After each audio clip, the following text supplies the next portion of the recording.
Hello people, let us go for the next tool. अभी तक हमने क्या क्या किया? तो comparative statement, common size statement का क्वेश्चंस किया। Now it is time to go for a question based on cash flow. Cash flow का मेजर तीन एक्टिविटी क्या है, वो एक्टिविटीज में क्या क्या आता है, ये सब हमने थियरी में कवर किया है। तो जिन्होंने थियरी कैश फ्लो का देखा नहीं है, I would suggest you to go and watch theory first and then come back to this question. जिनका थियरी क्लियर है, चलो क्वेश्चन कर लेते हैं। So let us read this question number 7 from the following balance sheet of Shubham as on 1st April 18 and 31st March 19. Prepare cash flow statement. ये balance sheet दिया है, दो अमाउंट है ओपनिंग क्लोजिंग का, और इससे हमें कैश फ्लो स्टेटमेंट करना है। आई होप आपके सामने बुक तो खुला हुआ है, क्वेश्चन नंबर 7 आपके सामने है, बट फिर भी जिनके सामने बुक खुला हुआ नहीं है, एक बार अमाउंट्स देख लो ठीक से क्या क्या दिया है हमें। Okay, now let us go for cash flow statement. तो पहले वर्किंग करेंगे, ये है रूलिंग अपना कैश फ्लो का, cash flow statement as on जो भी डेट दिया रहेगा। और अभी सबसे पहला activity would always be operating activity. और थियरी में ये बात हमने किया है कि ऑपरेटिंग एक्टिविटी दो तरीके से आप, दो मेथड से आप अमाउंट कैलकुलेट कर सकते हो, एक है डायरेक्ट, एक है इनडायरेक्ट।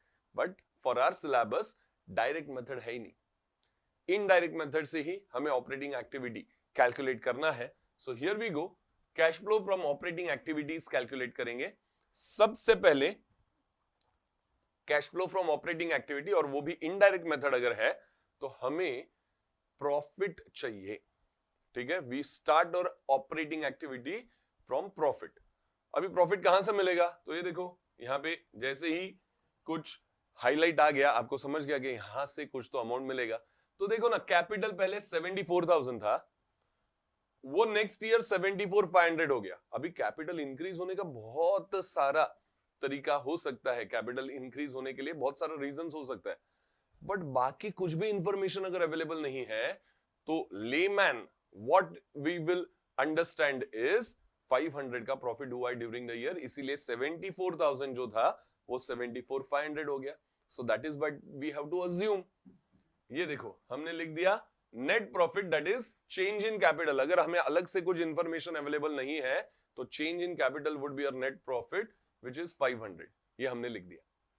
अभी एक्चुअली नेट प्रॉफिट में अगर फॉर्मेट के हिसाब से देखेंगे, आप बुक सामने है आपके, आप फॉर्मेट देखोगे कैश फ्लो का, तो इसमें non cash non operating items adjust करने हैं। एक्सपेंस रहेगा तो ऐड करेंगे, इनकम रहेगा तो माइनस करेंगे, ये सब करना है। बट क्वेश्चन में कुछ बोला ही नहीं है नॉन कैश नॉन ऑपरेटिंग के बारे में। तो straight away non cash non operating के बाद वाला जो आइटम है उस पे जाएंगे। वो क्या है? Working capital changes. हमें एडजस्ट करने हैं वर्किंग कैपिटल चेंजेस, तो उसी पे जाएंगे। ये देखो, adjustment for working capital changes. अभी वर्किंग कैपिटल मतलब क्या?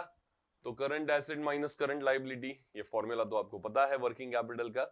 सो करंट एसेट्स में क्या चेंज हो रहा है, करंट लायबिलिटी में क्या चेंज हो रहा है, उस हिसाब से हमें एडजस्टमेंट्स करना है। Like in format I have clearly discuss this कि आप हमेशा नेट प्रॉफिट से, ये जो प्रॉफिट मिला है हमें, उससे रिवर्स कैलकुलेशन कर रहे हो कि कैश एक्टिविटीज कितना है। इसीलिए यूजुअली जब हम एक्सपेंस लॉसेस बोलते हैं तो माइनस करते हैं, इनकम गेन्स बोलते हैं तो प्लस करते हैं। यहां पे हम क्योंकि उल्टा जा रहे हैं, नेट प्रॉफिट से उल्टा जा रहे हैं। आपने income statement, vertical income statement देखा ना, उसमें नेट प्रॉफिट लास्ट में मिलता है। तो अभी हम रिवर्स जा रहे हैं, तो ये सब भी रिवर्स होगा, मतलब एक्सपेंस लॉस ऐड होगा और इनकम गेन माइनस होगा। ये याद रखो हमेशा, ठीक है? ऑपरेटिंग एक्टिविटी के लिए आपको ये याद रखना है।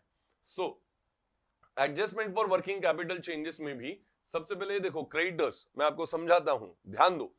क्रेडिटर्स 18,000 था, 20,500 हो गया। 18 का 20,500 हो गया, मतलब 2,500 से creditors increased. Can we say that creditors are increased by 2,500? Correct? So now if my liability is increasing, it would be loss for business, और लॉस है तो हम यूजुअली जैसे मैंने बताया माइनस करते हैं, बट इधर ऐड करेंगे क्योंकि रिवर्स कैलकुलेशन करना है, हमें कैश फ्लो समझना है इसके लिए। सो add increase in creditors, amount है 2,500। और कोई करंट लायबिलिटी दिख रहा है क्या? नहीं। चलो आ जाओ यहां पे। Next one is stock. Current asset देखते हैं। करंट एसेट स्टॉक 12,500 का 11,000 हो गया। So there is a decrease in stock. If assets decrease, it is again a loss. लेकिन लॉस है तो क्या करने बोला मैंने, उल्टा ऐड करना, ऐड. सो देखो यहां पे हमने लिख दिया add decrease in stock, amount है 1500. Now let us check another thing. Debtors 17500 का 19200 हो गया, मतलब डेटर्स क्या हुआ, बढ़ा. करंट एसेट बढ़ा तो अपने लिए प्रॉफिट, और प्रॉफिट है तो हमें अभी यहाँ पे माइनस करना है. प्रॉफिट है तो प्लस नहीं करेंगे, यूजुअली प्लस होता है, यहाँ पे उल्टा होगा. ऑपरेटिंग एक्टिविटी में याद रखो ये. सो प्रॉफिट माइनस करेंगे. ये देखो लेस इंक्रीज इन डेटर्स, कितना डिफरेंस है, तो 1700 का 17500 का 19200 हो गया, तो 1700 का डिफरेंस है. ये माइनस करना इसलिए ब्रैकेट में डाला है.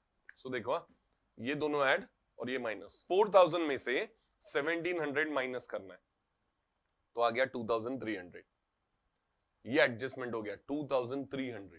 नाउ व्हाट विल डू, 500 में 2300 ऐड करेंगे क्योंकि ये पॉजिटिव अमाउंट आ गया ना आउटर में, तो ये ऐड करेंगे. So cash generated from operations is 2800. देखो मैं वापस ऑपरेटिंग एक्टिविटी एक बार वापस बताता हूं आपको, पूरा फॉर्मेट ध्यान से सुन लो. We start with net profit, we adjust non cash non operating items. मतलब क्या, कोई non cash non operating expense loss रहेगा तो ऐड करेंगे, non cash non operating income gain रहेगा तो लेस करेंगे. फिलहाल ये क्वेश्चन में कुछ था नहीं इसलिए हमने स्किप किया. फिर क्या करेंगे, तो वर्किंग कैपिटल चेंजेस एडजस्ट करेंगे. कैसे एडजस्ट करेंगे, अभी मैंने आपको एग्जांपल दिया. एसेट बढ़ा या लायबिलिटी कम हुआ, दोनों अपना प्रॉफिट है तो वो माइनस, और लायबिलिटी बढ़ा और एसेट कम हुआ, दोनों अपना लॉस है तो वो प्लस. ऐसे एडजस्ट करेंगे तो हमें मिलेगा cash generated from operations. Usually क्या होता है, कैश जनरेटेड फ्रॉम ऑपरेशंस में से टैक्स या इंटरेस्ट का अमाउंट्स अगर हमें पता है तो वो माइनस करते हैं. ठीक है, टैक्स या इंटरेस्ट का अमाउंट माइनस करते हैं तो you get cash flow from operating activity. लेकिन यहां पे वापस टैक्स या इंटरेस्ट भी हमें नहीं बताया है, तो this amount itself is your cash flow from operating activity. Cash generated from operations मतलब ही आपका क्या है, cash flow from operating activity है. तो ये फाइनल आंसर है आपका फर्स्ट एक्टिविटी का. देखो एक्चुअली बहुत सिंपल है, कॉम्प्लिकेटेड ज्यादा क्वेश्चंस आता नहीं है कैश फ्लो पे यहाँ पे. ठीक है, सो एक बेसिक फॉर्मेट जो मैं आपको बार बार दोहरा रहा हूं ऑपरेटिंग एक्टिविटी का, वो आपको याद हो गया तो बस काम खत्म. अभी सिर्फ ये फॉर्मेट नहीं है ना, एक्टिविटी एक ही नहीं है, तीन है. सो आगे बढ़ते हैं अभी क्वेश्चन में. Next is cash flow from investing activity. Investing activity में क्या क्या आता है, तो फिक्स्ड एसेट्स अगर हमने परचेस किया है, फिक्स्ड एसेट सेल किया है, इन्वेस्टमेंट्स परचेस किया है, इन्वेस्टमेंट सेल किया है, ये सब इन्वेस्टिंग एक्टिविटी में आएगा. तो देखो यहाँ पे कुछ दिख रहा है क्या आपको, ये देखो फिक्स्ड एसेट्स या इन्वेस्टमेंट्स का बात हो रहा है. अच्छा और एक बात, सर करंट एसेट में आपने कैश क्यों नहीं लिया, अरे ये कैश फ्लो स्टेटमेंट ही बना रहे ना हम. सो कैश का ओपनिंग और क्लोजिंग बैलेंस सबसे एंड में आएगा. अगर आपने ठीक से थियरी मॉड्यूल्स किया है, मैंने बताया था उसमें फॉर्मेट कैसा जाएगा. ठीक है, सो कैश का ये ओपनिंग क्लोजिंग तो सबसे एंड में आएगा, उससे पहले वी विल एडजस्ट समथिंग. अभी आगे हमें इन्वेस्टिंग एक्टिविटी में बिल्डिंग फिक्स्ड एसेट दिया है 25,000 का 27,500 हुआ. Building if nothing is mentioned about why the building is increased, हम क्या अज्यूम करेंगे, हम अज्यूम करेंगे कि बिल्डिंग परचेस हो गया. अगर मैंने बिल्डिंग मतलब कोई फिक्स्ड एसेट परचेस किया है तो कैश के बारे में सोचना है. मैं वापस बार बार बोल रहा हूं, ये कैश फ्लो स्टेटमेंट है, कैश के बारे में हमें सोचना है. कैश आ रहा है कि जा रहा है, cash goes out, so this is cash outflow जो हमने किया है. सो देखो यहां पे हमने लिखा लेस परचेस ऑफ बिल्डिंग, ये हो गया 2500. आपने लेस लिखा नहीं तो भी चलेगा क्योंकि और कोई अमाउंट है नहीं फिलहाल. सो परचेस ऑफ बिल्डिंग 2500 ब्रैकेट में क्यों किया, because it is cash outflow. मैंने बिल्डिंग परचेस किया तो पैसा देना पड़ेगा. सिमिलरली ये देखो मशीनरी है 40,000 का 43,000 हो गया, मतलब क्या, तो 3,000 से मशीनरी इंक्रीज हुआ.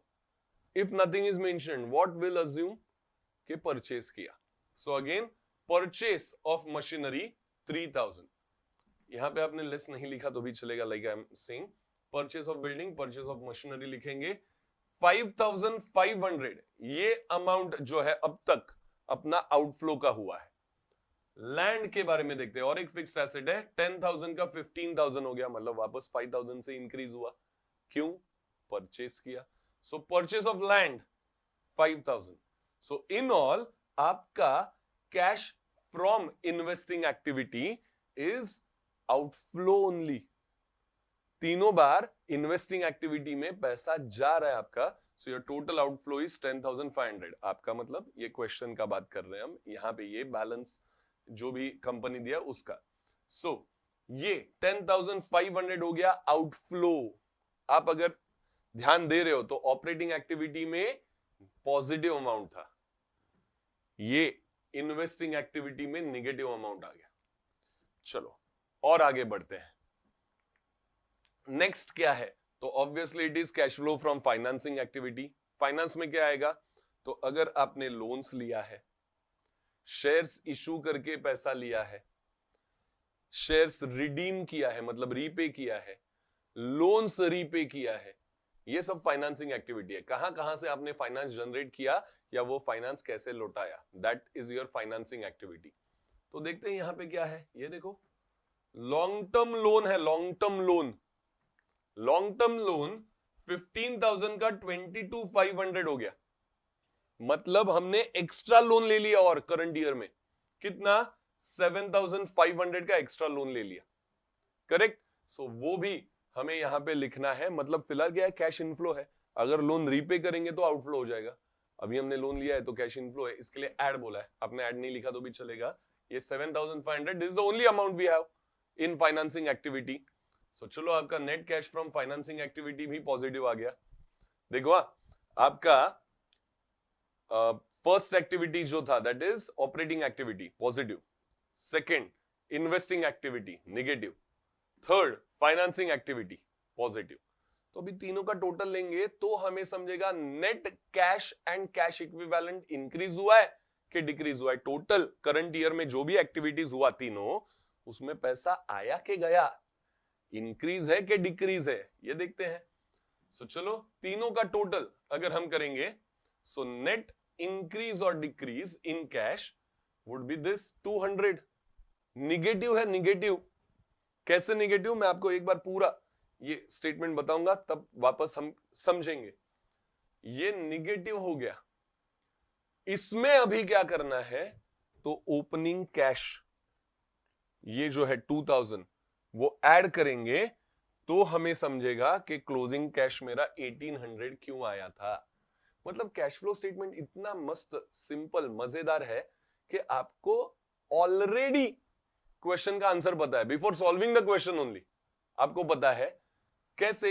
ये देखो 200 निगेटिव प्लस 2000 तो 1800 आया, correct. So that is your cash at the end. Cash at the beginning हमने लिखा ये, कैश एट द एंड हमने यहां पे लिख दिया ये 1800।